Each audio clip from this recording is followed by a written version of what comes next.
Para o encaminhamento de votação, a favor é a manifestação, vereador Carlos Neder, do Partido dos Trabalhadores. Vereador Carlos Neder tem os 5 minutos regimentais do microfone da tribuna.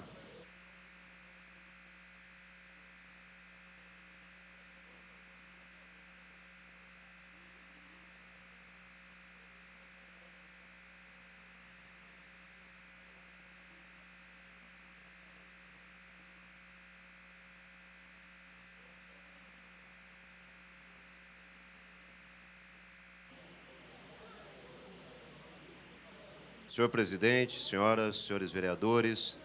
telespectadores da TV Câmara e todos que nos acompanham nessa sessão.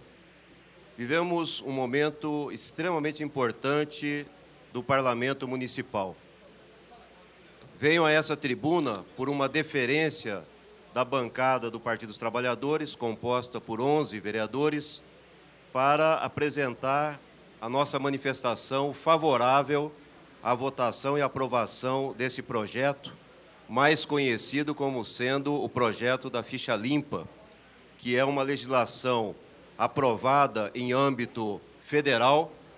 referendada pelo Supremo Tribunal Federal e que, de maneira pioneira, inovadora,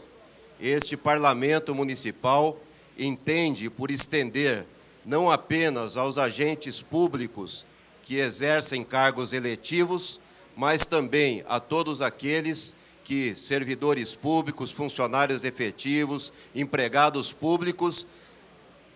devam também atender aos requisitos da moralidade, da probidade e não incorrer em casos que os tornem inelegíveis. Eu gostaria de chamar a atenção que a Lei Complementar de número 135, ela é de 4 de junho de 2010. Esta lei, ela alterou uma outra lei complementar, que é de número 64, de 18 de maio de 1990. Vejam, por exemplo, que 20 anos depois, uma lei de 1990 foi alterada em 2010 para ampliar o conceito de qual é o nível de exigência que nós temos para o exercício de funções públicas, sobretudo cargos eletivos. No artigo 2º desta lei complementar, nós temos o seguinte, que esta lei, ela incide também naqueles que cometem crimes contra a economia popular, a fé pública, a administração pública e o patrimônio público,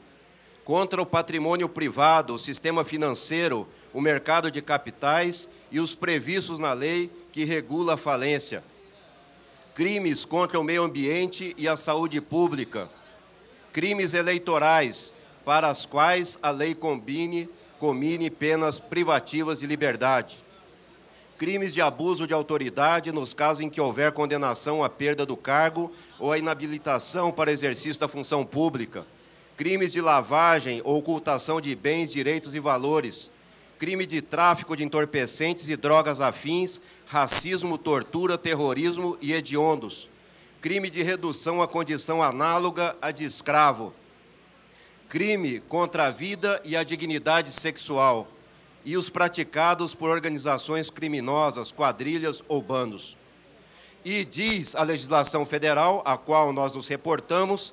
também os que forem condenados à suspensão dos direitos políticos em decisão transitada em julgado ou proferida por órgão judicial colegiado. Vejam, portanto, que não são apenas os casos transitados em julgado, mas também aqueles tomados em órgãos colegiados, por ato doloso de improbidade administrativa que importe lesão ao patrimônio público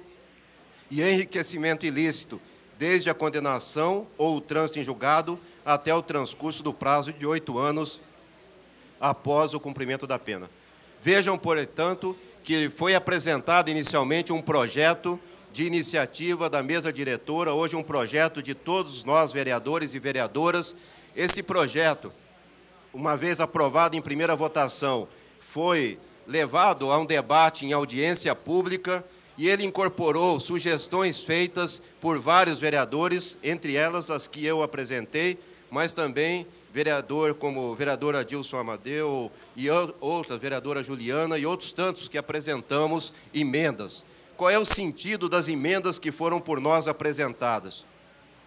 e isso faz parte da lógica desse projeto. Em primeiro lugar, contemplar não apenas aqueles que exercem diretamente função pública, mas os que exercem indiretamente, porque na medida em que aumentam os casos de convênios e contratos, por meio dos quais entidades da sociedade civil acabam por receber